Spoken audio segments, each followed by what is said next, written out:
Friends, మనం ఈరోజు మసాలా వంకాయ తయారు చేద్దామండి. ముందుగా 2 చెంచాలు పల్లీలు తీసుకున్నాను, నువ్వులు 2 చెంచాలు. ఇక్కడ డిస్క్రిప్షన్లో కూడా మీకు అన్ని కొలతలు ఇచ్చాను. మరి ధనియాలు కూడా 2 చెంచాలు తీసుకున్నాను. జీలకర్ర. ఇక్కడ వేస్తూ ఉన్న ఇంగ్రీడియంట్స్ అన్నీ ఒకసారి గమనించుకోండి. అన్నీ 2 చెంచాలు వేసాను. పుట్నాలు మాత్రం 1 చెంచా వేసాను. కొబ్బరి ఒక 5-6 ముక్కలు వేసాను. ఎండు కొబ్బరి వేసాను, ఉంటే పచ్చి కొబ్బరి అయినా వేసుకోండి. ఇక్కడ పళ్ళెంలో చూపిస్తున్నవన్నీ మీరు చూడండి, నిశితంగా పరిశీలించండి. 1 టమాటా, 2 ఆనియన్స్ దీనికి పోపుకు పెట్టాను. 1 కేజీ వంకాయలు తీసుకున్నాను. వెల్లుల్లి 6 రెబ్బలు తీసుకున్నాను అనమాట, 6 క్లోవ్స్. ఈ వేయించిన పదార్థాలన్నీ మిక్సీలో వేసాను. చూడండి, మంచి పౌడర్ లాగా చేసుకున్నాను. మెత్తగా బాగా పౌడర్ అయ్యేటట్లు మనము గ్రైండ్ చేసుకుందాము. చూస్తున్నారు కదా, చింతపండు కూడా కొంచెం తీసుకున్నానండి. అన్నీ ఉప్పు కారం అన్నీ సరిపడా తీసుకోవాలి మనం ఎప్పుడైనా సరే. అవన్నీ సరిగా ఉంటేనే కూర టేస్ట్గా ఉంటుంది. ఇందులోనే టమాటా కూడా వేసాను. 2 టమాటాలు తీసుకున్నాను గ్రేవీ కోసం. 1 పెద్ద ఆనియన్ తీసుకున్నాను. చూడండి, ముందు అన్నీ ఆ డ్రైవి ఏవైతే మనం వేయించామో అవన్నీ పొడి చేసిన తర్వాతనే ఈ తడిగా ఉన్నవి వేయాలి, లేకపోతే ఆ పప్పులన్నీ మెదగవన్నమాట. అల్లం వెల్లుల్లి పేస్ట్ కూడా 1/2 స్పూన్ తీసుకున్నాను. మీరు ఫ్రెష్గా అల్లం ఉంటే అల్లమైనా వేసుకోండి, ఇంకా చాలా రుచిగా ఉంటుంది. చూస్తున్నారు కదా, ఇలా పేస్ట్ చేసుకోవాలి కొద్దిగా వాటర్ వేసి.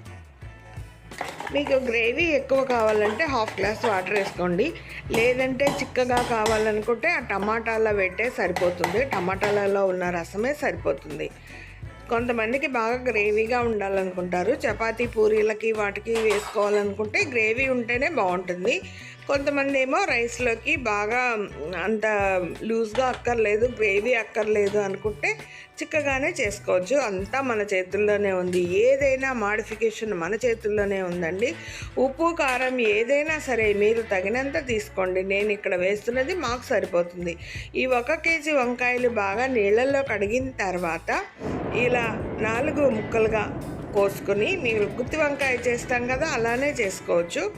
దానిలోని కొంచెం ఉప్పు వేసుకోవాలి, లేకపోతే కరుణెక్కి నల్లగా అయిపోతాయి. మళ్ళీ పొడి బట్టతో కొంచెం తుడుచుకోవాలి, ఎందుకంటే ఆయిల్లో వేయంగానే చిటపట్లాడి మొహం మీద పేలొచ్చు. కాబట్టి కొంచెం ఆయిల్ వేసుకున్న తర్వాత నేను ఇక్కడ 4 చెంచాల ఆయిల్ వేసాను.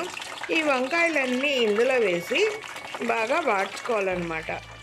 అప్పుడు మనకి వంకాయలు కొద్దిగా మగ్గుతాయి. పచ్చి వంకాయల్లోనే మసాలా వేసి కూడా చేస్తాము, కానీ అది నూనెలో వేయంగానే మసాలా అంతా బయటకు వచ్చి ఆయిల్ మొత్తం స్ప్రెడ్ అయిపోతుంది. నేను ఇలా చేశాను, చూడండి ఒకసారి. ఇవన్నీ వేగిన తర్వాత, అంటే సగం ఉడికిన తర్వాత, మగ్గిన తర్వాత పక్కన పళ్ళెంలో తీసి పెట్టాను ఇలాగా. దీనిలోనే కొంచెం ఒక 2 గరిటెల ఆయిల్, 1 బిగ్ స్పూన్ ఆయిల్ అనమాట తీసి పెట్టాను. తీసి పెట్టిన తర్వాత ఇది లాస్ట్లో వేస్తాను. చూడండి, గమనించండి. ఇందులో కొంచెం జీలకర్ర వేసాను పోపు కోసం. ఇందాక తరిగి పెట్టుకున్నవన్నీ వేసాను. ఆనియన్స్, టమాటా, 1 పచ్చిమిర్చి, కర్రీ లీవ్స్. చూడండి, బాగా మగ్గనివ్వాలన్నమాట. వంకాయలు ఏ విధంగా చేసుకున్నా చాలా టేస్ట్గా ఉంటాయండి. మనం పులుసు పెడతాం, సాంబార్ చేస్తాం, ఎన్నో రకాలుగా చేస్తాం. వంకాయలు గుత్తి వంకాయ చేస్తాం, వంకాయ ఆలు చేస్తాం, వంకాయ ఫ్రై చేస్తాం, ఇంకా వాంగీబాత్ చేస్తాం. ఇలా పోపు చేసిన తర్వాత పక్కన తీసి పెట్టుకున్నాను. ఆ మిగిలిన ఆయిల్లో మనం ఏదైతే మిక్సీ వేసుకున్నామో ఆ మిక్సీలో ఉన్న మసాలా ఈ ఆయిల్లో వేసి మగ్గనివ్వాలన్నమాట. సో ఇక్కడ మనకు అన్నీ విడివిడిగా తయారైపోయినాయి, అన్నీ కలుపుకోవాలి.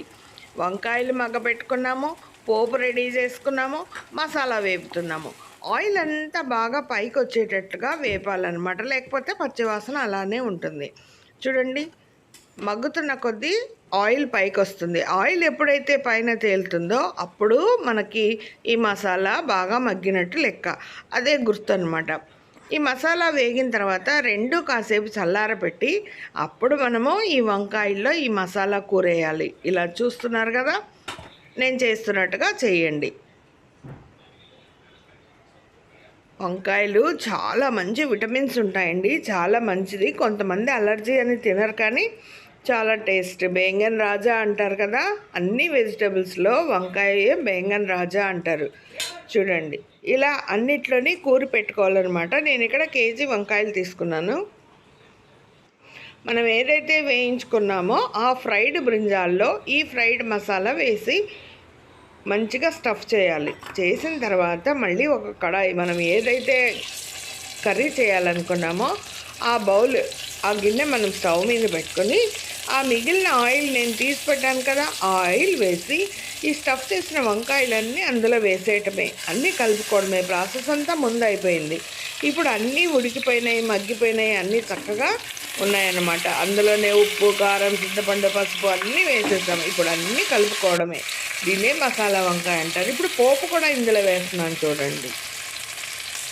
ఇలా వేసుకోవాలి. పోపు వేసుకొని బ్రింజాల్ మసాలా కూర పెట్టిన వంకాయలన్నీ వేసుకొని ఆ మిగిలిన ఏదైతే మసాలా ఉందో ఆ మసాలా కూడా ఇందులో వేసేసి మొత్తం కర్రీ కలిపేసుకోవాలన్నమాట. ఇప్పుడు మీరు గ్రేవీ కావాలనుకుంటే ఇంకొక హాఫ్ గ్లాసు వేసుకోవచ్చు, లేకపోతే 1 గ్లాస్ వేసుకోవచ్చు, మన ఇష్టం అది. ఇప్పుడు నాకు ఇక్కడ కొంచెం సాల్ట్ తక్కువ అనిపించింది. ఆ మిక్సీలో కూడా అడుగున లాస్ట్లో మసాలా ఉంది కదా, అందులో 1 టీ గ్లాస్ వాటర్ వేసి నేను ఆ వాటర్ కూడా ఇందులో వేసాను, అది కూడా వేస్ట్ చేయలేదు. సో ఇప్పుడు అన్నీ కలిపేసి ఉప్పు చూసాను, ఇక్కడ కొంచెం ఉప్పు కారం తక్కువ అనిపించింది. అందుకని నేను మళ్ళీ కాస్తంత ఉప్పు వేసి కలిపి మూత పెట్టాను. ఇప్పుడు అంతా బాగా చిక్కగా ఉడకనివ్వాలన్నమాట.